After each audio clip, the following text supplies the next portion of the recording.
Good afternoon. I think before we start, before I give the squad out, I think there's probably two items that need explanation before we even start the squad revelation, if you want. The first one is obviously the goalkeepers. This selection of a camp has probably been the most difficult I've ever had, and the goalkeepers has been one that we've thrown around in every direction. So when we talk about the third goalkeeper on this camp, I think everybody knows that Bronwyn and Darren Keagan will be the two goalkeepers, and one of those will play.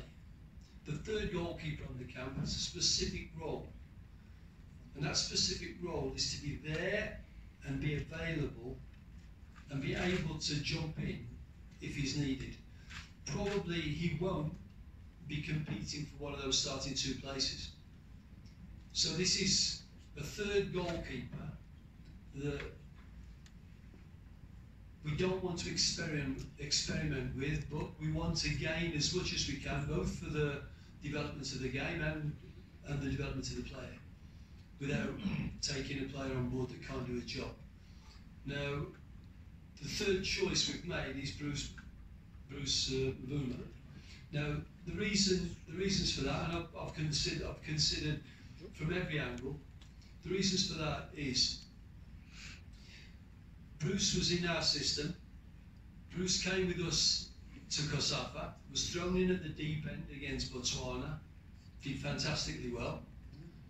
In his club, he has also been pushed in a situation where it's maybe not been an easy situation for him.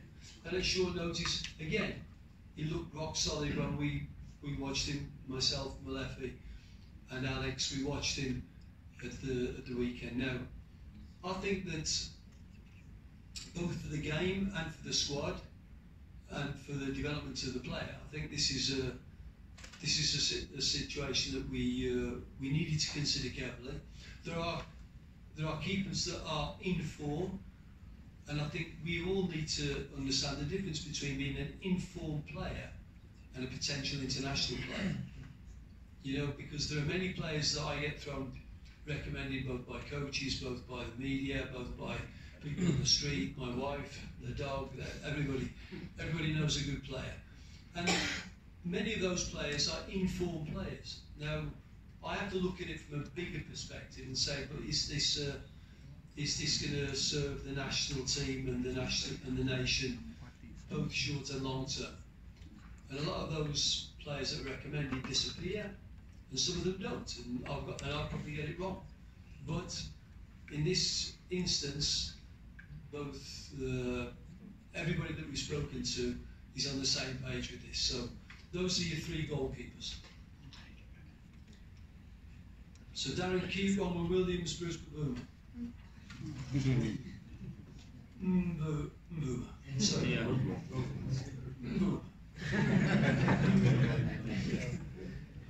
Okay, I'll go through the defenders. Daniel Cardoso, Kaiser Chiefs. Rivaldo Coetzee, Mamelodi Sundowns. Aubrey Madiba, Supersport United. Talani Klatsoyo, the captain, Bidderswitz. Innocent Maela, Orlando Pirates. Viso Clancy, Bidderswitz. Bukhlam Kunazi, Bidderswitz. And Tammy Mkhize, Cape Town City. And when I go into the midfield players, let me just flag up this second issue that we've had a few of our players, probably I think about 6 or 7, that have had long-term injuries. And we have two that, well, Cameron Makocho came back a while back and he's doing exceptionally well in Brentford. But we've got another two that are fit, but we don't know how fit. We've got Keagan Dolly and we've got Bongani Zungu. We've been in contact with both of their clubs very, very closely. The doc's sitting over here, and he's been speaking to their medical departments, and both are clinically fit. They are training for full, and they have minutes in the reserve team. Now, I'm not sure that minutes in the reserve team and being clinically fit qualifies you to play in such an important game. Now, undoubtedly, if they're 100% fit and looking sharp, the quality of Bongani and the quality of Keagan would be welcome. So I've asked the CEO if we can bring them to camp for further analysis. Okay, so what I'm giving you is a 22-man squad plus these two, and I can't tell you if they're both going to be playing, and I can't tell you if they're both 100%. But I think we want to go that extra mile and find out, and I think the doc's happy with that, and then I'm happy with it because it gives me a few sessions to check their sharpness. And is that enough for the bench? Is that enough for the squad? Is it enough for the team? We won't know until we get them here. So that's a little explanation of those two. So let me give you the midfield players. Bongani Zungu, Klombo Kakana, Dean Furman, Kamo Kocho, Sugar Mabunda, Tulani Serrero, Tembi Lorch, and Temba Swanee. Keagan Dolly, I've got amongst the strikers, Lebo Matiba, Percy Tau, Lars Velvik, Lebo Mabui. That's the complete squad. And the reason that was such a difficult squad to select was that many of the players weren't as active as we would like, and we had to weigh that up against their quality. We have to select a squad that will give us tactical flexibility. So we need to be able to set out a game plan that's going to make life very difficult for Libya. We've got to be able to change that game plan if we're chasing the game, and we're going to have to change that game plan if we want to strangle the game. So the players that I've selected, we think will do that. Questions? Thank you very much, Coach. Do we have questions? See a hand there. There's the microphone there, sir. Excuse me, sir. There. Oh.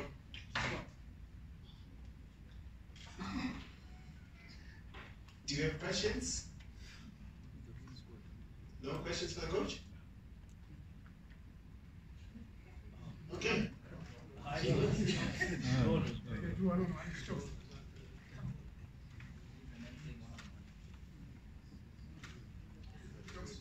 Unfortunately, the coach will not be available for one-on-ones, Stuart Baxter, so it would be best if you ask your questions now, if you have any, but if not, remember it's not a crime not to ask a question.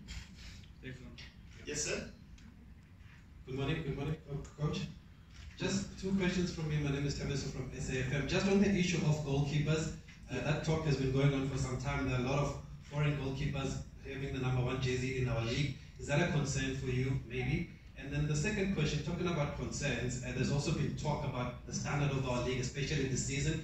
Gavin Hunt came out this weekend to say it's very poor. What's your thoughts on that, and does it affect you in any way if you agree with him? Yeah, the presence of foreign players in any country is a split debate, isn't it? You know, Alex Ferguson openly admits that the development of the Beckham, the Giggs gang was hugely down to Eric Cantona. So we welcome quality players that strengthen and enhance the PSL and South African football. You can't then complain when they take up the space that otherwise would allow a South African to develop. I think you've got to be accepting both sides of the coin. In terms of the state of our game, I think we have a dilemma, and the dilemma is that the PSL is better now than it was. Let's say, for example, the first time I was national coach. The PSL is better. It's better produced. It's better marketed. There are more players, and the coaches have done a good job to raise the level of average PSL football. So I think we're at a better level. Now, the blessing there is that more players earn a good living and they are exposed to a better standard of football. Maybe in there somewhere, people become a little bit comfortable now in the PSL, and the dreams of moving on and using South African senior football as a springboard to move into Europe, maybe that desire is not as burning because people are okay with this, you know. So sitting on the bench somewhere and earning decent money is easier than putting in the hard hours of work and moving abroad. So there's a double-edged sword. So I think the average and the depth and the breadth of the game is better. But does that mean it's come at the cost of the peaks, you know, and the top players?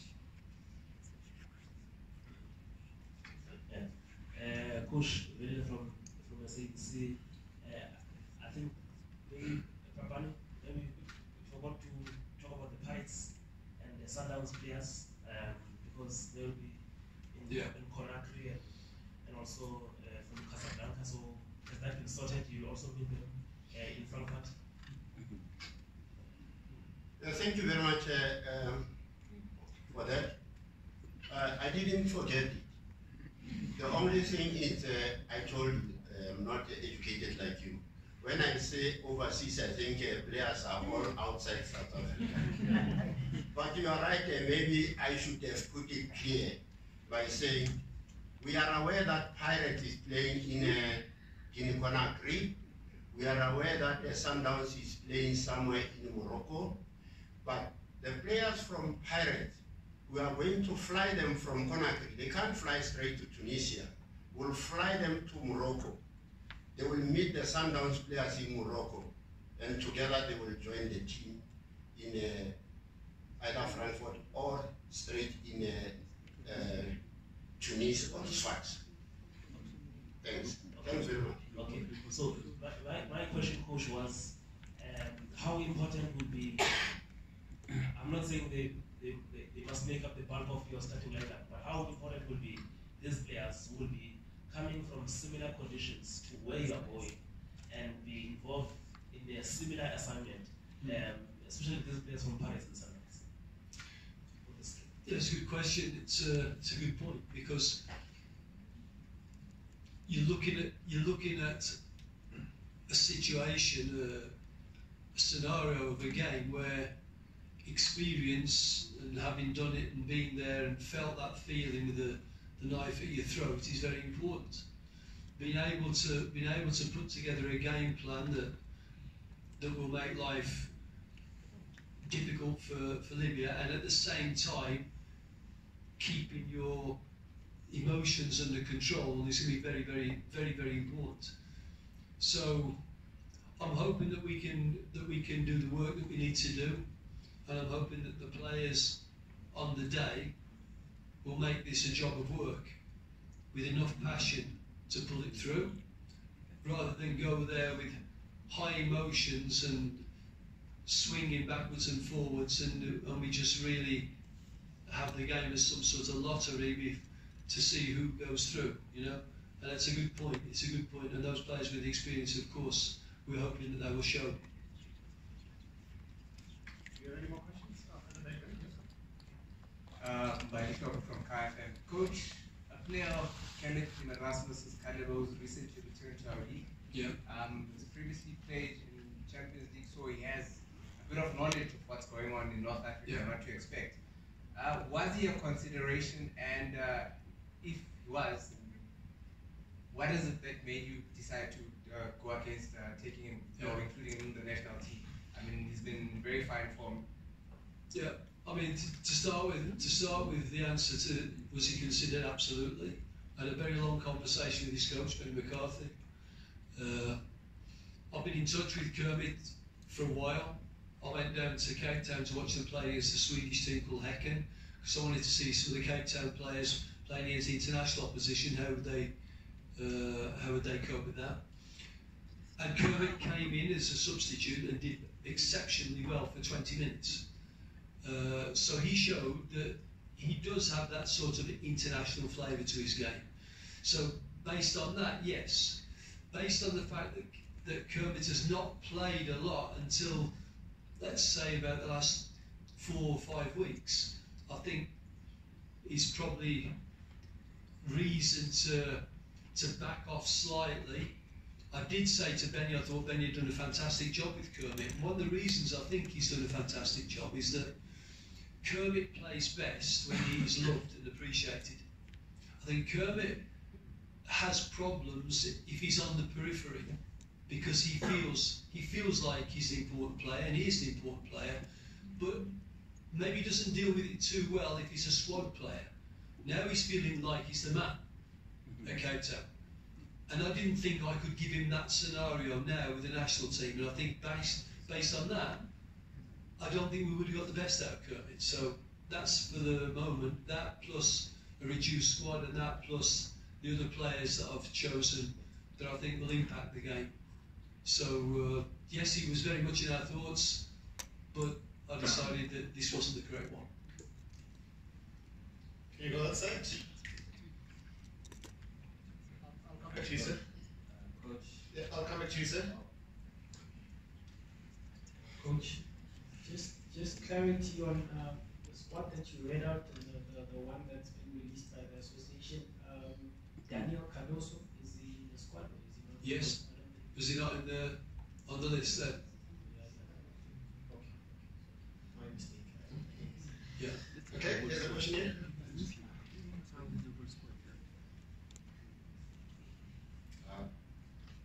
Coach Stuart from UWA. You've got Lars Velvik in your squad.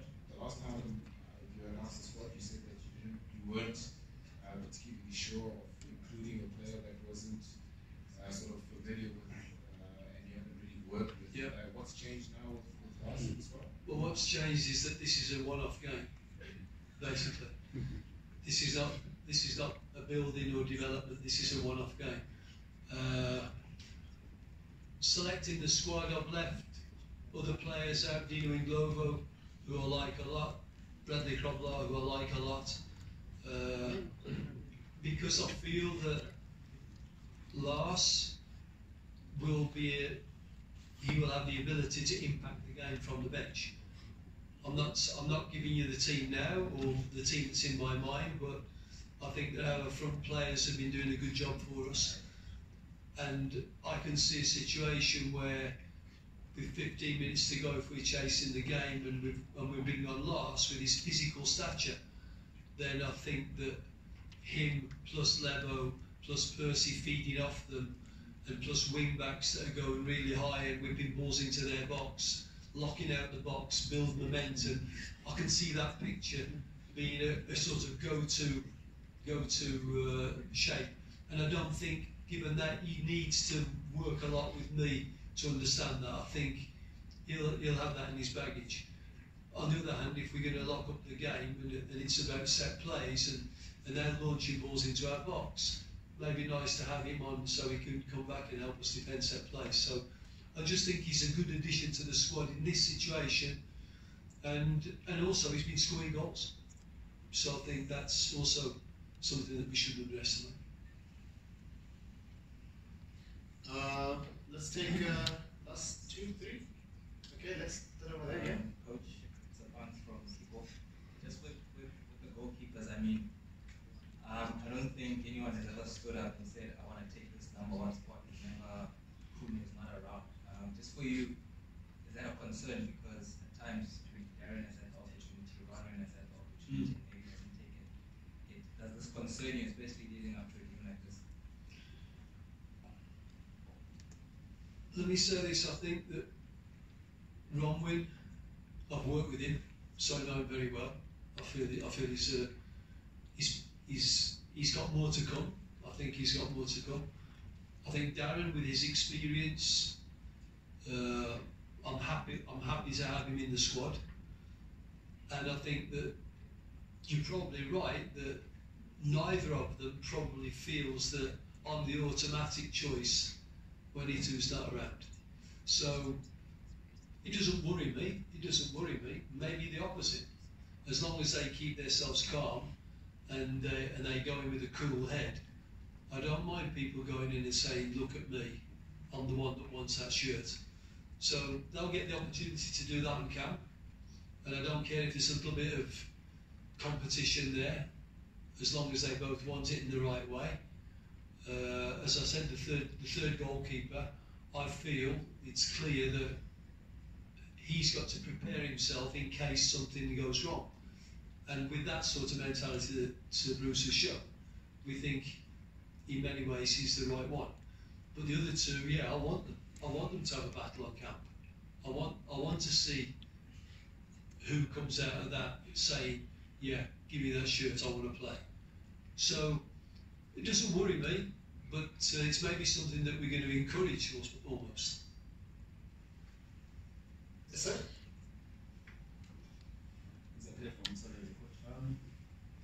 We've been using Bet's backline in the last game, except for the right back. You've given them a chance again. But even their coach has been complaining that they've been taking goals. Are you concerned with their performance at the moment? Why do you make sure that they come back in performance improvements? Yeah, I understand obviously the meaning of the question, and I try not to comment on what's happening in the clubs. I try not to.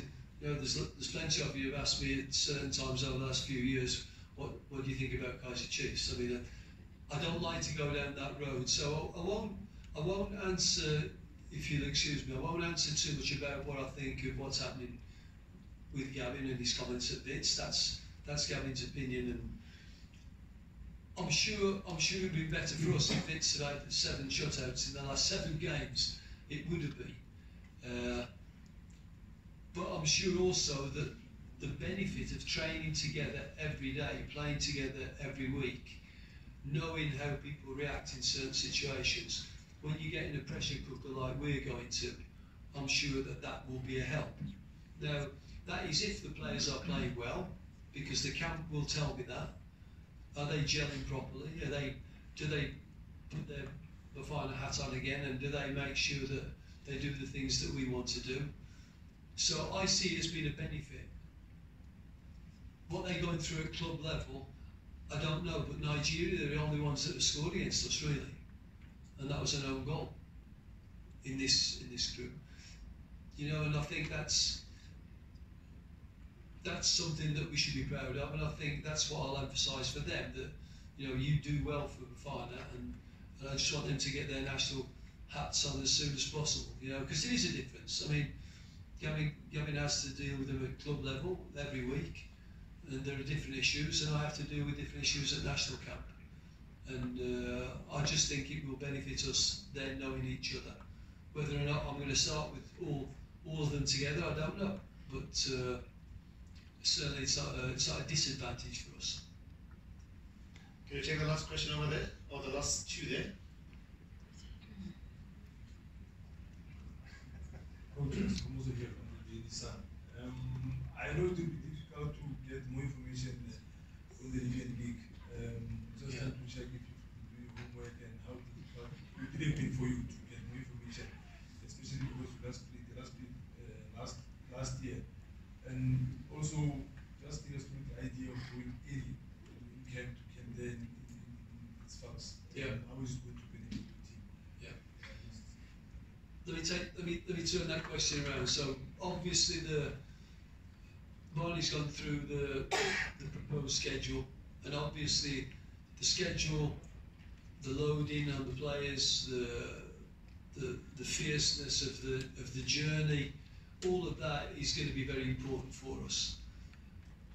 If we wait, training our perfect world down here and then drop in and just play the game, I'm not sure that that's going to help us that much. One, the journey's closer to the event, and two, it's not the sort of world we are going to experience when we get there. So if there's going to be any little accidents, let's deal with them when we get there. You know, let's go in and say that nothing's coming inside this bubble. You know, we have to throw that bubble around the team, and no matter what happens, we're going to deal with it. So I think going in there in that respect, I don't think it's going to be as long as we have the right mentality, I don't think it's going to be a disadvantage. The other one about intelligence on the Libyans, I've got someone on the ground that's given me a heads up on their squad selection. He's followed them a little bit, the local lads that go on camp with the national team virtually every weekend. He's watched them. He knows what the work that they're doing. The foreign players that will come in, they will come in the same as our foreign players. Now, you can never tell what the coach is going to be thinking. Is he going to go with 3 centre-backs and wing-backs, the way they did against Seychelles, and whip crosses in from all over the place, the way they did then, or are they going to go back to the way they played against us at our place, because they may feel that, well, that worked very nicely, thank you very much. So I'm not going to read too much into them. I will look at their selection, team selection, and I will understand it a little bit better than I did last time. And the work that we do will be mainly on the principles that we think are going to upset them. I don't want to be overly, and this will stop them, and this will stop them, and this will stop them, because I also think that we definitely need to hurt them. We can't go there looking for only to park the bus. Okay, we'll take the last question here, the very last question.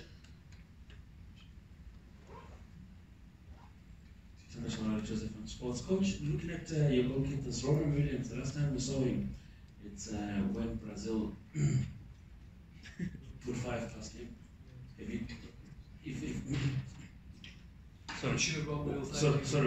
One of the biggest results that we've considered, and he was on post. Have you spoken to him about some of those performances, and mentally has he come out of that looking at the national team jersey? Well, I've never spoken to Robin about the Brazil game. I don't understand why I should speak to Robin about the worst game of his career. Thanks for reminding him, but no, I don't. I think you're not going to intimidate people into better performances. If you're going to remind people about what they cannot do, then they'll focus less on what they can do. I think Robin Williams is a tremendously gifted goalkeeper. I really do.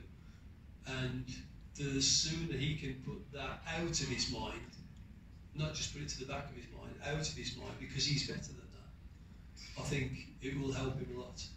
And that goes for all the players. I don't think we can scare people into a good performance. If I write a list of the things that will happen if we don't beat Libya, I don't think that's going to help anybody. But what I do think is going to help them is if they can imagine the joy that they will bring to the people in football in this country and the people that support the game in this country, I think that will help them. I think if they can imagine the best game they've ever played in their life and try and put that into place in Tunisia, I think that will help them. And I think it will help them to focus on the fact that we haven't conceded a goal in this group and we haven't lost a game in a calendar year. I think that will help them.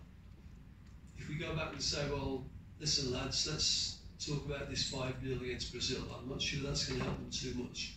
So no, I haven't, and I think Roman's a gifted goalkeeper, I think Darren's a good goalkeeper, and I think our goalkeepers should be going there thinking that we're going to nail boards up at this wall and you ain't going to score.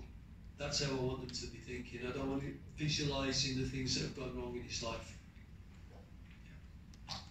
Thank you very much, Coach Stuart Baxter. With that, we've come to the end of our press conferences, so to speak. May I ask Coach David to come forward?